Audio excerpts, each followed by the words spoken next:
for March. Yes, I'll have to get you the slides. I haven't completed them all yet, Yes. but I will Okay. get these slides to you. To you. Okay. Okay. Okay. So once I receive it, I'll send it into the group. Okay. Yes.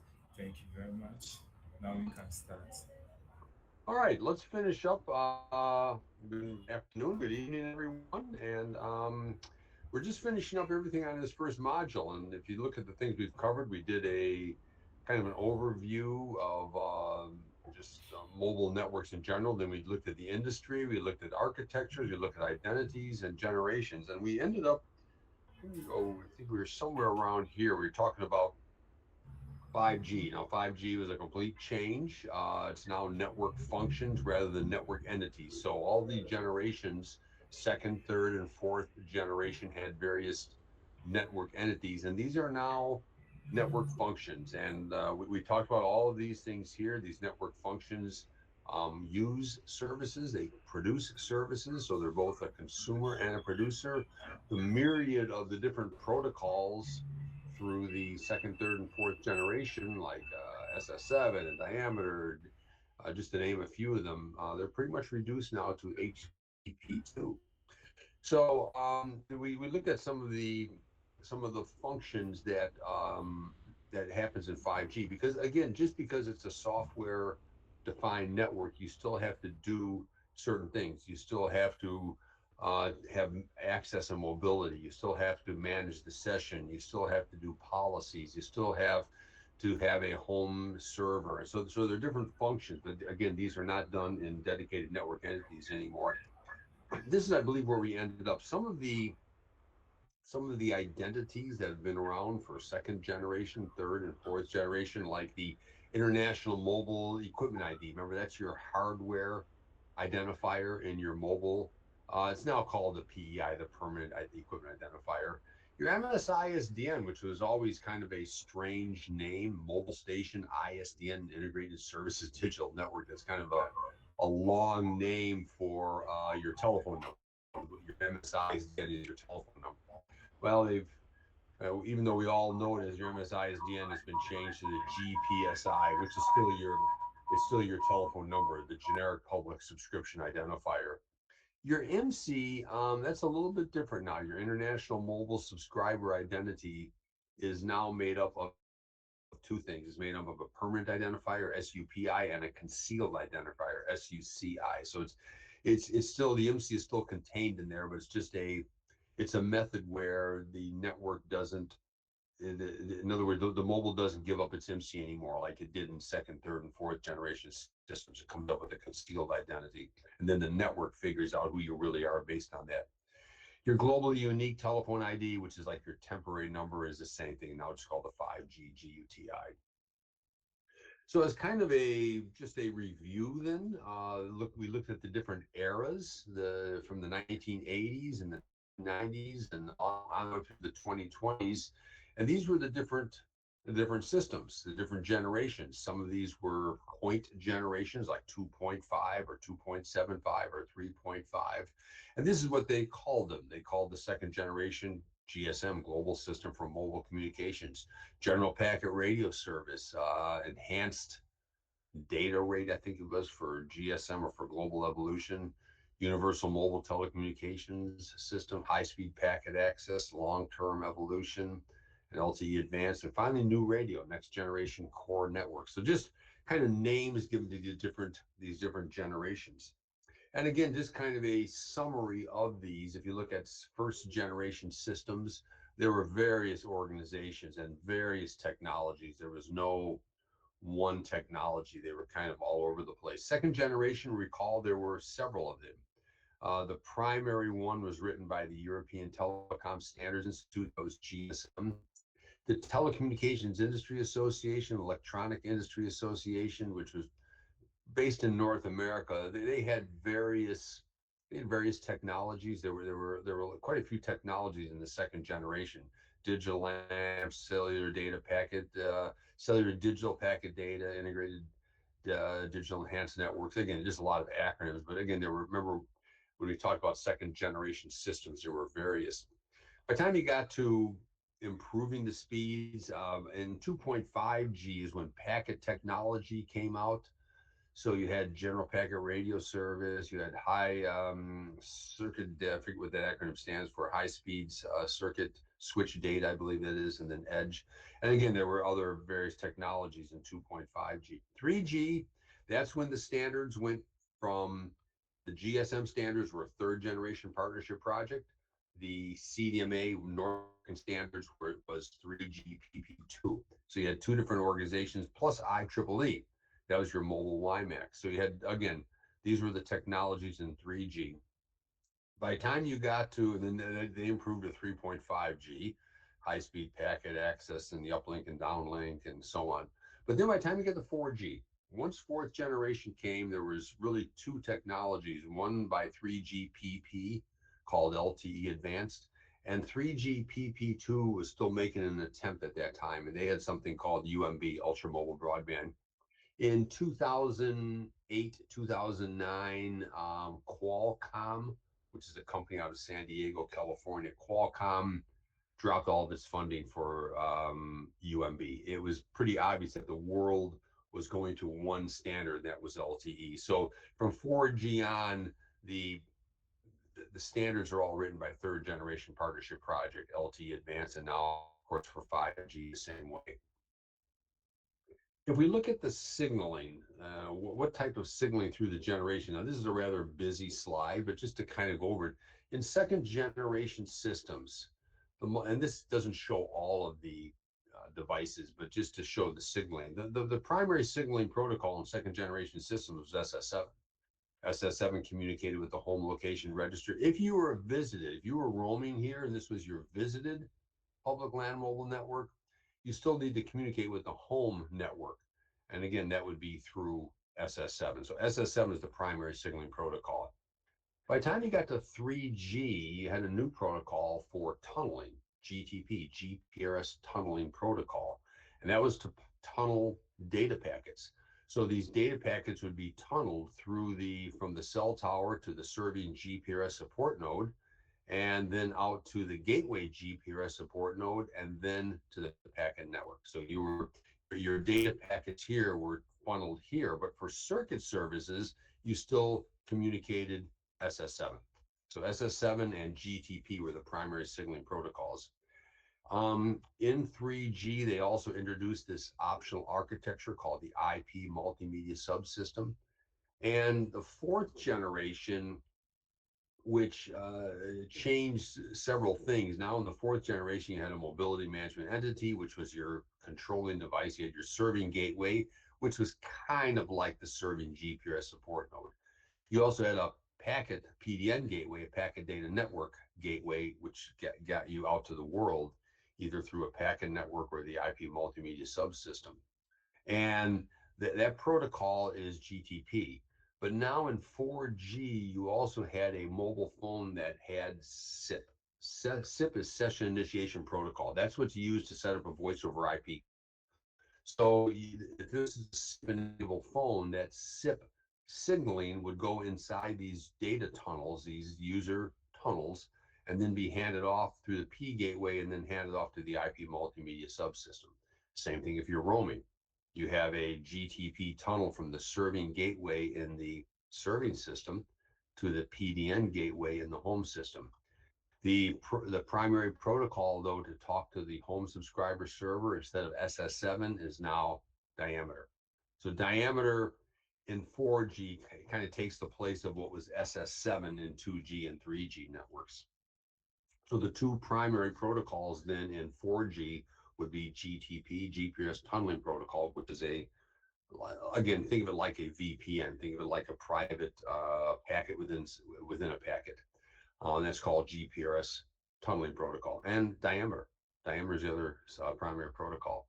Fifth generation has changed again. You still have a SIP-enabled phone. You still use those same GPRS tunneling protocol tunnels, but your communication path between functional entities, between these software-defined functions, is now HTTP2. So all that communication is HTTP2. And the other big change is interconnecting.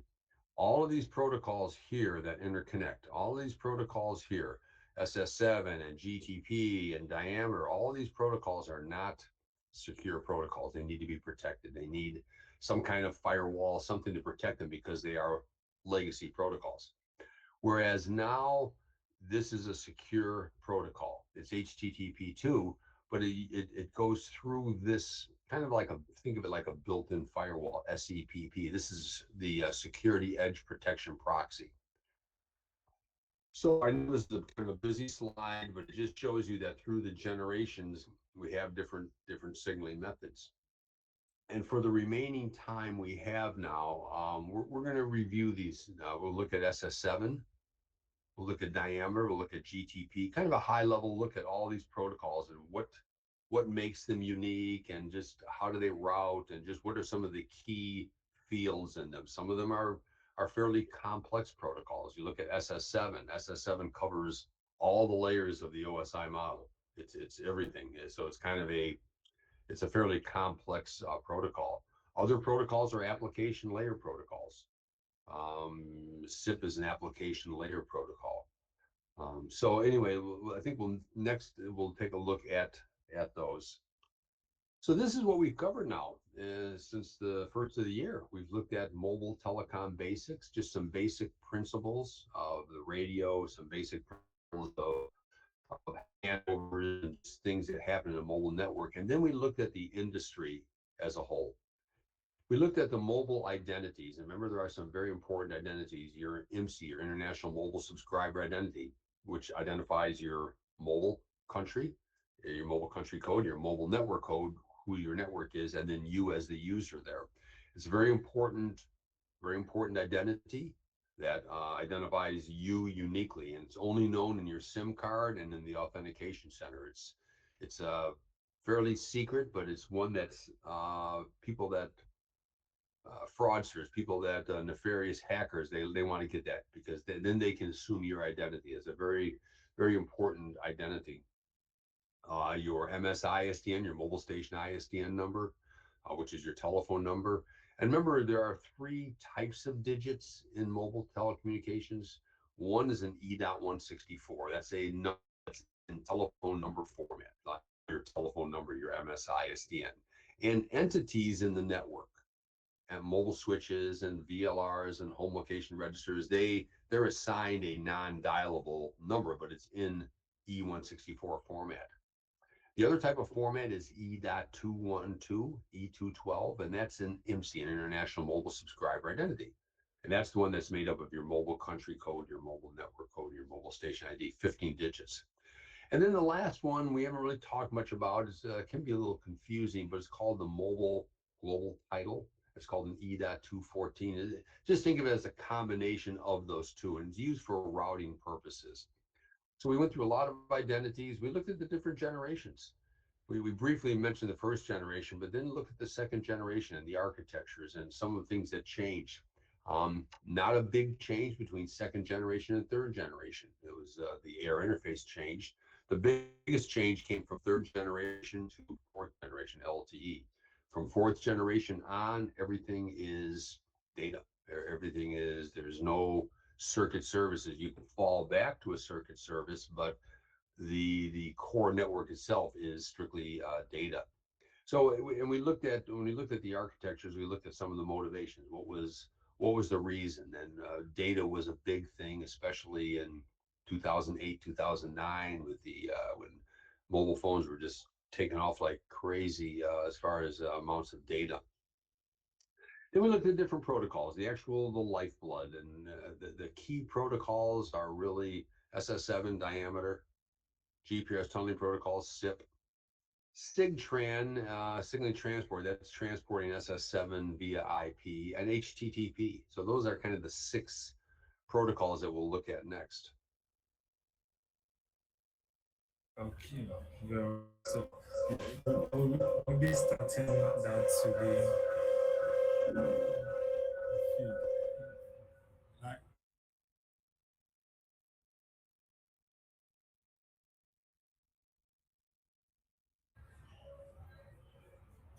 sorry, No, I no, hope no you can hear problem. me well. Okay. Yeah. So I was asking, are we going through the protocols for today? Yeah, well, you want if you want to stop this recording now, and then we'll start a new one. I'll just start the protocols. We'll get them started because we got about Okay. 15 minutes left. Yeah. Yes. But before that, I wanted to ask if you can hint on some of the differences between the core network, the 5G core, and then the EPC, the Evolved Packet. Okay. Yes, some of the differences. Well, some of the big differences were here. Let's take a look at some of these big differences here. First of all, the big difference is if you look at the core network, the 5G core network, previous generations had defined entities, defined hardware. You had a visitor location register, you had a home location register, an authentication center, a message center. You had all these different defined hardware, and the communication between them was defined. So an MSC talked to a VLR talked to an HLR, and a message center talked to the MSC, and they could communicate with each other, but not all of them. In other words, an HLR didn't communicate with or an authentication center didn't communicate directly. It was always through the HLR. So there was in many cases not this direct communication.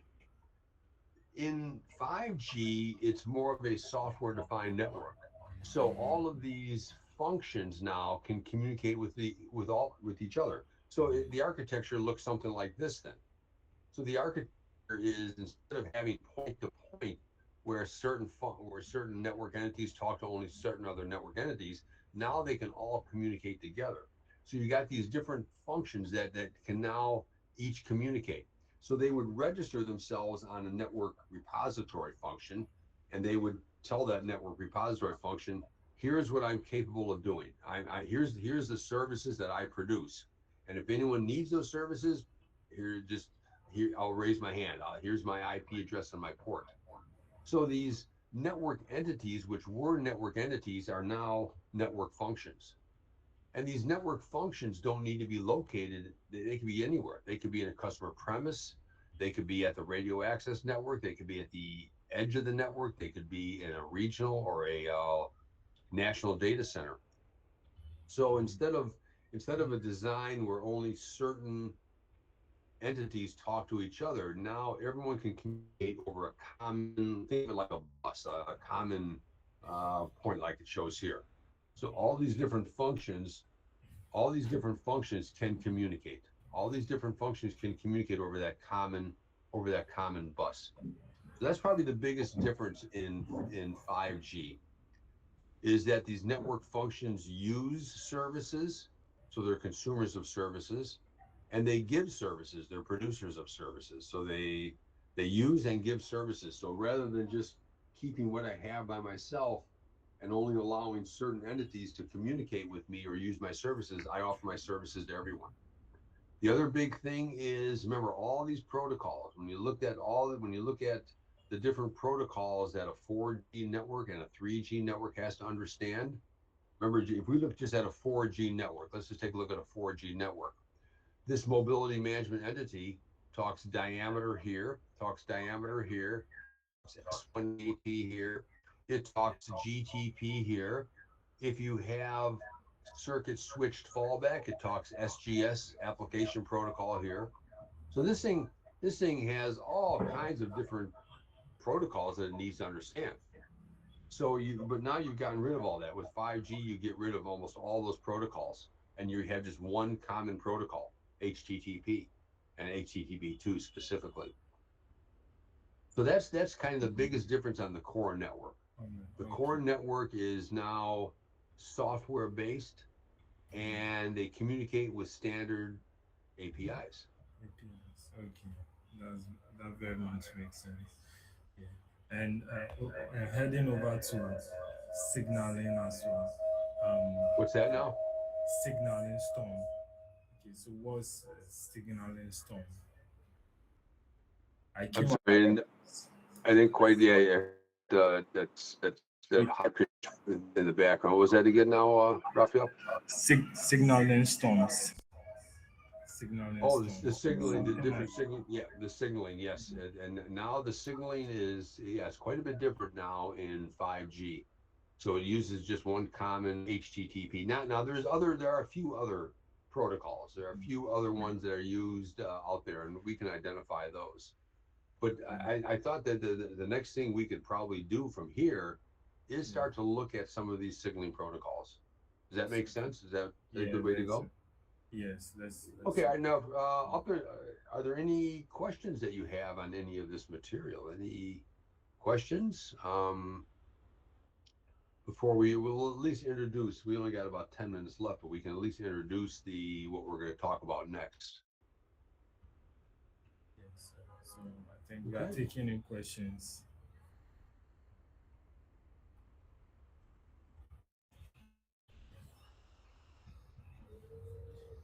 Okay. Yes, class. Okay. I All think right. Let me put up another slide here. yes. I believe we can proceed. Um,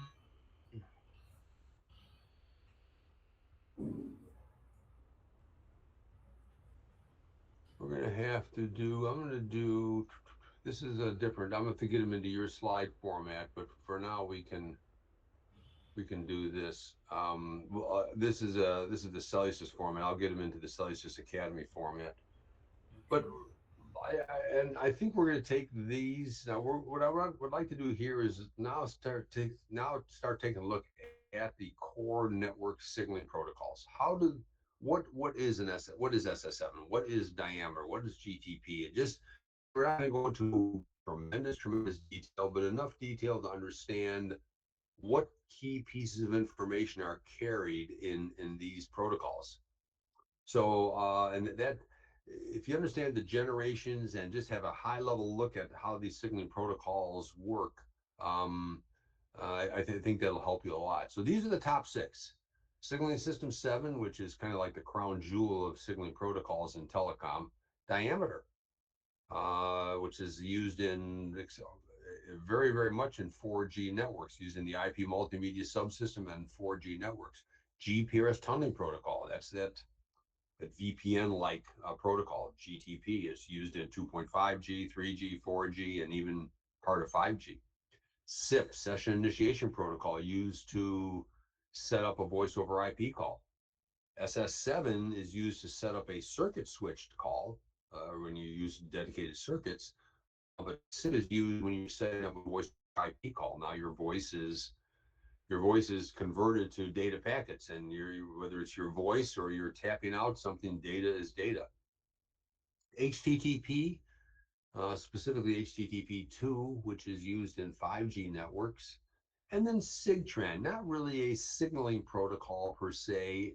SIGTRAN is a way to deliver SS7 messages over IP. So instead of having dedicated 64,000 kilobit per second, 64,000 bits per second, 64 kilobit per second dedicated links to connect these nodes together, now these nodes are connected together via IP or Internet Protocol. So let's just take a look at these, and again, we're going to I'll put these in the regular format. Hopefully by next Wednesday, we'll be able to look at that. So this is the items that I plan to cover. We're going to look at the different telecom signaling protocols. SS7. LC. Yeah, please. Yes. I was asking if Utron, in what way is Utron different from the Citron? U Utron. UTRAN. UTRAN is UMTS Yeah. Terrestrial Radio Access Network. That Okay. is the 3G radio. When you look at the 3G Okay. radio made up of the node B, which is your cell towers, and your radio network controller, those things are UTRAN. So UTRAN would be this. Hold on one second. UTRAN would be this. Let's go back here. UTRAN would be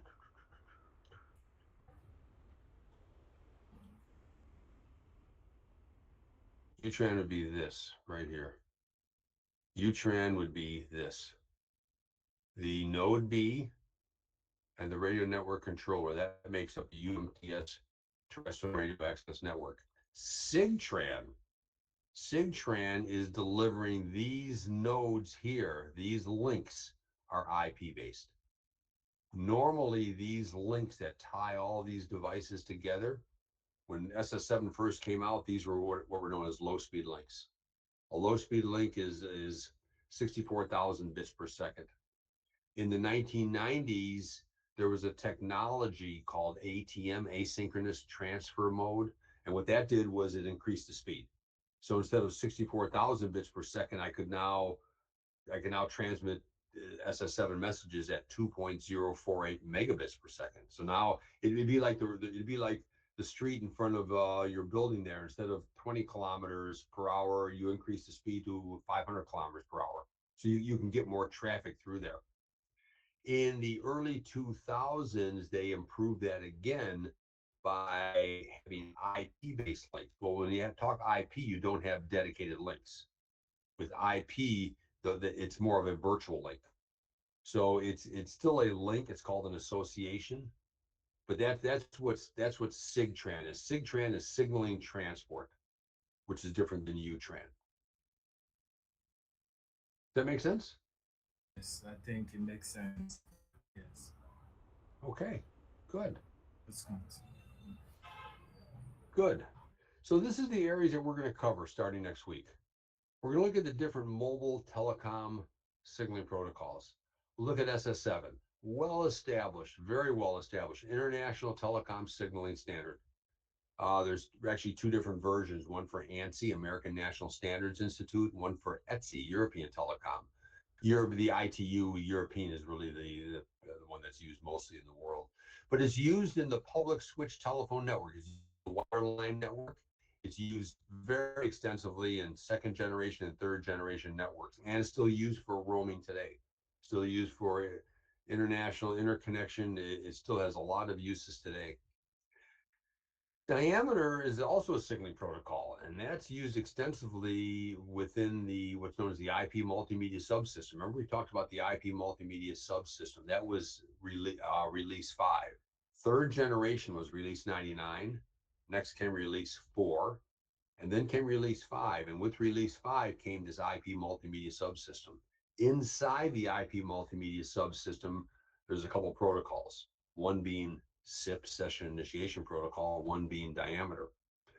Then several releases later, then you had release 6, release 7, release 8. Remember release 8? That was an important one. That was where the architecture changed. That's LTE. Diameter is used extensively in LTE. So diameter is a lot of different interfaces use diameter. So this is more of a SS7 is a 2G, 3G. This is somewhat, just think of it as somewhat the replacement of SS7 for 4G. Not totally, but that's kind of they both do similar things. They do mobility management, they do authentication, they manage the subscribers session and just things that as far as the mobile is concerned. That's SS7 and 2G, 3G, and diameter 4G. GTP. Yeah, this is a tunneling protocol. This encapsulates data, and it first appeared in 2.5G. Then it was in 3G. Then it was all over the place in 4G. Then it was even in the user part of 5G. So GTP, GPS tunneling protocol, which is like it says, it's a tunneling protocol. It's not the only one. There's many tunneling protocols, VPN, generic routing encapsulation. There's a lot of different IP security. There's a lot of different tunneling type of protocols. SIP, yeah, session initiation protocol used in the wireline and wireless networks for voice over IP. So it's used to set up and to tear down a voice over IP, just like SS7 is used for circuit switch. HTTP, and specifically HTTP2. That's the foundational protocol on the World Wide Web. When you type in www.anything.com, it takes over from there. It's a client server type of protocol. It's been around for quite a few years. Latest version I think is HTTP /3. I think is the latest version. SIGTRAN is a group of protocols, and that's used when you take SS7 and you transport it over IP. So instead of a dedicated link, instead of a dedicated path between two devices, you still have a path there, but it's virtual. It's IP. It's just anything that's IP. It's there, but it's not really there. It's not dedicated. So what we want to do though, we don't want to tear apart these protocols and look at all the zeros and ones and what all these different fields. That doesn't serve anything. We do want to see where they are used and how do they route and what are some of the key fields in there? What are some of the key pieces of information? Things like telephone numbers, things like MCs, things like location identities, and just kind of how do these things actually communicate? And then we'll include some references. It's always good to know where you get some additional information. So that's kind of the areas we'll start on Wednesday and we'll get into what I'm going to call a shallow dive into the signaling protocols. This is where we'll start Yeah. up. Yes, very well. I think that would be a good follow up for That'll this. that'll be good. And Yes, yes. Okay, so I think we are up on time now. We can pause our class for today, and then next week we take off from we'll signaling. start on some of these signaling Protocols. protocols. Absolutely. Yes. Thank So you very enjoy the much. rest of your evening and your It's class and your weekend. And cheers, everyone. We'll see you next week. See you next yes. Wednesday. Have a good Bye. one. Bye bye now.